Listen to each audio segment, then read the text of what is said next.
ധർമ്മ പ്രമാണം. ധർമ്മപ്രമാണ വ്യൂവേഴ്സിക്ക് ഒരിക്കൽ കൂടെ സ്വാഗതം. ആദ്യം ஏர்லி மார்னிங் இப்போ ட்ரெயின் யாத்திரை பண்ணணும். அந்த நேரத்தில் சந்தியாவந்தனம் பண்ண முடியாது. இப்போ சாஸ்திரத்தில் என்ன பிரதிநிதி சொல்றது?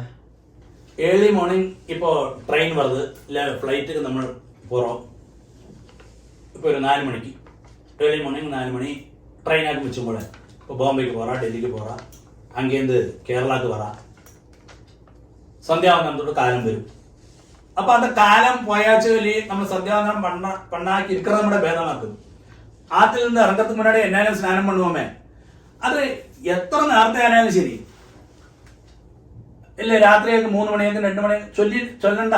അതായത് പണ്ണാക്കി ഇരിക്കണം നമ്മുടെ ഭേദമാക്കി നീ നേരത്തെ പണിയിട്ട് പോറതെന്ന് അർത്ഥം ഇല്ല. ഒരു നിവൃത്തിയുമില്ല. 2 നാൾ യാത്ര പണ്ണേണ്ടി വരുന്നത് ട്രെയിനില് മാധ്യാന കാലം വരുന്നത് முடிஞ்சா நான் சொல்றது என்ன, காத்தால இறங்குறதுக்கு முன்னாடி நீ சந்தியாவந்தனம் மாத்தியானத்தையும் பண்ணிவிடு. அதுக்கு தெറ്റില്ല. ഒരു കർമ്മ പண்றோം ഇവിടെ ഇത്തിരി ഏർലി. അത് ഒരു നാளைക്ക് തന്നെ அப்படி பண்றோம். എല്ലാ നാளைക്കും നമ്മൾ 3 മണിക്ക് 2 മണി ഇല്ലേ. ഒരു കർമ്മ പண்றோம் ഇവിടെ നമുക്ക് ഭഗവാനും தெரியும். കാരണം നമ്മൾ യാത്രയിലേക്ക അത് വിട ആനാ അത് വിടാക്കി നമ്മൾ பண்றோமே அந்த கர்மா விடுறதில்லையே. அப்ப அது அப்படி பண்ணு இல்ல. ഒരു നിവൃത്തിയും ഇല്ല. அந்த യാത്ര பண்ணிட்டு காயம் சந்தியாவந்தனம் பண்ணு கம்ப்ளீட் ஜபங்களை ஜபிச்சு விடும்.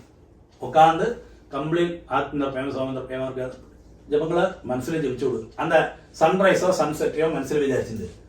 அப்போ பூர்ண சந்தியாவந்தன பலம் இருக்கும். அது அதோட விதியும் சாஸ்திரமும்.